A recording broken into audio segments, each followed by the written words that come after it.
ذرا وضو بنا لو پھر اندر چلتے ہیں۔ وضو بنا کر ہم لوگ اس مزار میں داخل ہوئے۔ ایسا سکون کہ جیسے انسان اس ماحول کے لیے ہو۔ ہاتھ خود بخود جالیوں کو پکڑنے کے لیے مجبور ہو گئے۔ میں اور بابا صاحب مردانہ حصے میں تھے، جبکہ تائی اور اشل زنانہ حصے میں۔ شہر سے آئے لوگوں کا سن کر ایک مجاور لڑکی لمبا گھونگھٹ تانے، گاؤں کا روایتی لباس پہنے، میرے اور بابا کے لیے لنگر سے بھری پلیٹ اور 2 کپ چائے لیے ہمارے سامنے کھڑی تھی۔ میں نے نظریں اٹھانا بھی مناسب نہ سمجھا۔ بابا صاحب ان کا بہت بہت شکریہ، یہ کہہ کر انہوں نے ہمارا اتنا خیال رکھا۔ میری آواز سن کر اچانک وہ لڑکی جیسے چونک کر اچھل پڑی۔ بابا صاحب نے شکریہ ادا کیا اور وہ اندر زنانہ خانے میں چلی گئی۔ بابا صاحب، کون ہے یہ؟ کیوں اتنا خیال کیا ہمارا اس نے؟ میں نے حیرت سے پوچھا۔ سائیں، یہ دکھیاڑی بڑی نیک، پرہیزگار اور پردہ دار ہے۔ دن کے وقت تو ادھر نظر بھی نہیں آتی، اپنی کھولی میں پڑی عبادت کرتی رہتی ہے، رات کو مزار کی جالی تھامے بیٹھی رہتی ہے۔ جب شہر سے کسی کے آنے کا سنتی ہے تو خاص طور پر اپنے ہاتھ سے چائے بنا کر لاتی ہے، لنگر لاتی ہے۔ کوئی نہیں جانتا یہ کون ہے، کہاں سے آئی ہے، کوئی 10 سال سے ادھر پڑی ہے۔ بابا صاحب کہہ کر خاموش ہو گئے تھے، لیکن میرے اندر ایک امید نے سر اٹھانا شروع کیا۔ لیکن میں نے جھٹک دیا اپنا خیال، بھلا اس جنگل ویرانے میں ایسا کیسے ہو سکتا ہے؟ رات کا جانے کون سا پہر تھا، مجھے ایسے لگا کہ شاید کوئی مجھے دیکھ رہا ہے۔ یا میرے مالک، یہ قادر شاہ بابا رحمۃ اللہ علیہ کی مزار پر مجھے کسی بچھڑے کی خوشبو کیوں آ رہی ہے؟ وہی لڑکی جو لنگر اور چائے لائی تھی، وہ بالکل کونے میں کھڑی شاید میری ہی منتظر تھی۔ کوئی اندیکھی طاقت مجھے اس طرف جانے پر مجبور کر رہی تھی۔ میں اٹھا اور اس کی سمت چلنے لگا۔ کون ہو تم؟ میں نے اسے سوال کیا۔ میں نے کہا تھا نا کہ خواب کی کوئی حقیقت نہیں ہوتی، آنکھ کھلنے پر اپنی موت آپ ہی مر جاتا ہے۔ مشل، میں نے اسے بڑھ کر اپنے گلے سے لگا لیا۔ تم یہاں کیسے؟ سیف، میں تو مر ہی گئی تھی، ایک امید کی روشن کرن تھی جو خدا نے میرے من میں روشن کی ہوئی تھی۔ میرے خدا نے میری سن لی ہے سیف، وہ یکدم میرے ہاتھوں میں ہی بے ہوش ہو گئی۔ میں اسے اٹھا کر مزار کے احاطے میں لے آیا۔ یا قادر شاہ بابا رحمۃ اللہ علیہ، آپ کی شان واقعی نرالی ہے، خدا نے آپ کی بزرگی کے صدقے بچھڑے ملا دیے ہیں۔ بابا واقعی بڑا غفور الرحیم ہے، وہ اللہ جس نے آج ہمیں اس در پر سبب بنا کر بھیجا، ہم اپنی امانت لے جائیں۔ میں خدا کے آگے سجدہ ریز ہو گیا اور میشل پر پانی کے چھینٹے مارنے لگا تو وہ ہوش میں آ گئی۔ تم کہاں چلی گئی تھی؟ میری زندگی کو تلاش کے حوالے کر کے۔ سیف، میں نے اس دن گھر سے قدم نکالا تو نہیں جانتی تھی کہ کبھی اس دروازے پہ لوٹ نہ پاؤں گی۔ 5 آدمی جانے کب سے دھاک لگائے بیٹھے تھے، مجھے تو چیخ تک مارنے کی مہلت نہ ملی تھی۔ پھر ایک کالے شیشوں والی گاڑی میں پورے 3-4 گھنٹے تک سفر ہوا تھا۔ جب میں ہوش میں آئی تو ایک سرکنڈوں کی کٹیا تھی۔ میں نے چیخ ماری تو 2 آدمی اندر آئے۔ سائیں ہوش میں آ گئی ہے چھوری، رات نشیلی بنانے کے لیے، وہ یہ کہہ کر باہر نکلے تو 3 آدمی اور آ گئے۔ میں چیختی رہی، چلاتی رہی، لیکن ان کی آنکھوں میں شیطان ناچ رہا تھا۔ ان چاروں میں سے ایک آدمی میرے پاس نہ آیا تھا، وہ یہ سب کچھ ہوتا دیکھ رہا تھا۔ میں نیم برہنہ ہو گئی تھی، میری عزت کا جنازہ نکلنے ہی والا تھا کہ میں دوڑ کر چلاتی ہوئی اس الگ کھڑے شخص کے قدموں کو پکڑ کر چلانے لگی۔ میرے بھائی، مجھے بچا لو، بھیا میرا قصور تو بتاؤ، تمہارے پاؤں پڑتی ہوں، خدا کے واسطے، اس کے رسول کے صدقے، میرے پاس میری عزت کے علاوہ کوئی دولت نہیں، میری جان بچا لو، میری عزت بچا لو۔ وہ وقت کی نہ جانے کون سی نیک گھڑی تھی کہ اسے مجھ پر ترس آ گیا۔ چھوڑ دے لال محمد اسے، وہ گرجا۔ کیوں ابا، تیری بہن ہے یہ کیا؟ وہ خباثت سے ہنسا۔ اس نے اپنی اجرک میرے جسم سے لپیٹ دی۔ ابا، اس کے اپنوں نے اسے لٹنے کے لیے ہمارے ساتھ راضی خوشی بھیجا ہے، اپنے قول کا پکا تھا، ان سب سے بچا کر مجھے اپنے ساتھ شکارپور لے آیا۔ میں نے گھر جانے کا کہا تو اس نے منع کر دیا اور کہا کہ تیرے اپنے ہی تیرے دشمن ہو گئے ہیں۔ میرا تو دل پھٹ گیا تھا اس وقت جب میرا ذہن سوچ سوچ کر چاچا جی کی طرف انگلی اٹھاتا تھا۔ وہ میرا منہ بھولا بھائی بن گیا۔ 4 دن میں اس کے گھر میں رہی، پھر میں نے اسے کہا کہ مجھے کسی ایسی جگہ پہنچا دو جہاں ساری زندگی سکون سے گزر جائے۔ 10 سال سے اس مزار میں پڑی ہوں، یہاں کے کچے ہجرے میں رہتی ہوں۔ ایک انتظار تھا کہ شاید اس جنگل میں کوئی میرا اپنا بھولے سے آ جائے۔ خدا سے مانگی ساری دعائیں آج پوری ہو گئیں۔ مجھے میرے اپنے مل گئے۔ میں نے اسے بتایا کہ تمہارے صدمے سے تمہارے ابا اور میری امی تو انتقال کر چکے ہیں۔ مجھے کہنے لگی کہ تم نے چاچا جی کے بارے میں نہیں بتایا۔ ابا جی کو خدا نے اپنے کیے کی سزا دی تھی۔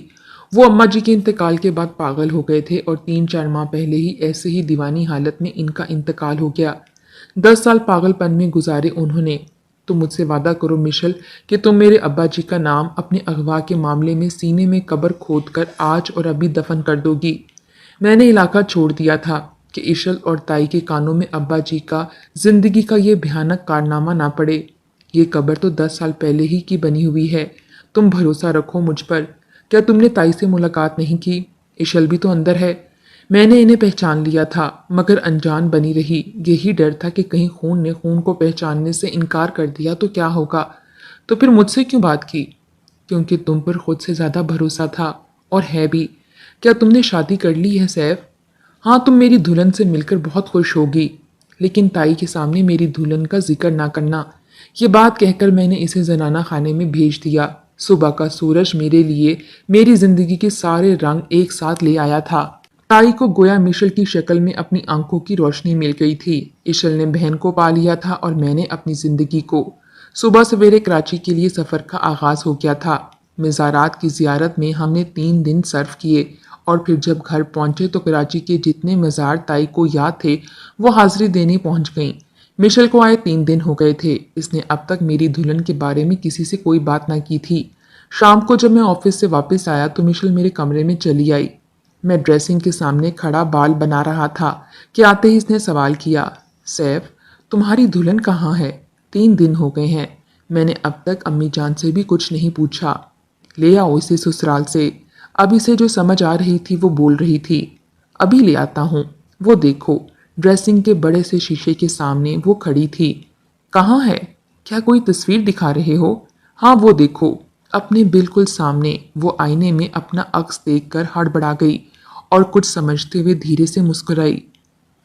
تم ہو نا میری دلہن، تمہاری یادوں میں جیتا رہا ہوں۔ کوئی بھی اس دل میں نہیں سمایا تمہارے بغیر۔ تم ہی میرا انعام ہو۔ تم ہی سے تو زندگی میں رنگ بھرنے کے خواب دیکھے تھے۔ خواب کی تعبیر کل بھی تم تھی اور آج بھی تم ہو۔ میں نے یہ کہتے ہوئے اس کا ماتھا چوم لیا۔ وہ یکدم گلابی سی ہو گئی۔ اسے بھی شاید اب خواب سچے لگنے لگے تھے۔